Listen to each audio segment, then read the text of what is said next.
Tiyak na mas gaganahan kayo sa inyong almusal sa nalalapit na launch ng bagong programa dito sa GMA News TV, ang Kape at Balita. Ang programang yan ay pangungunahan ng 4 na batikang broadcaster ng bansa. Narito ang report.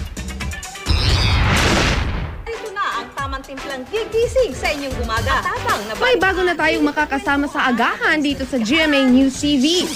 Gigising tayo sa tamang timpla ng kape at balita. Simula sa October 22, kombinasyon ng maiinit na balita at balitaktakan ang dala ng mga batikang mamamahayag na sina Susan Enriquez, radio commentator Joel Reyes-Rubel, senior news producer Michael Fahatin at balitang Hali Weekend anchor Maris Umali. Ihahatid ni Susan ang mga maiinit na balitang swak sa inyong panlasa. Yung ihahatid namin sa kanila, yung parang yung concern ba natin lahat paggising natin sa umaga. Well, it's about traffic. Siyempre, lahat naman tayo, karamihan may lakad, papasok sa trabaho, pupunta sa school, ganyan.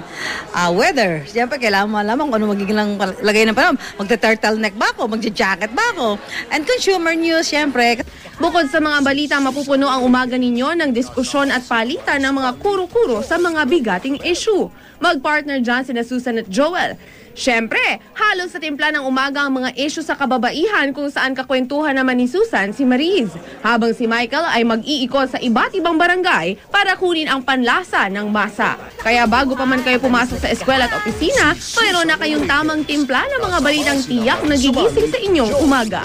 Siyempre, importante yung mga nanay, mga nanonood. Ano bang presyo ng mga bilihin ngayon? Yung mga LPG ba, tataas? Yung mga supply ng tubig natin, magkaka-brownout ba? Yung mga ganung impormasyon na gusto malaman ng mga kababayan natin. Inyong mga bagong pampagising.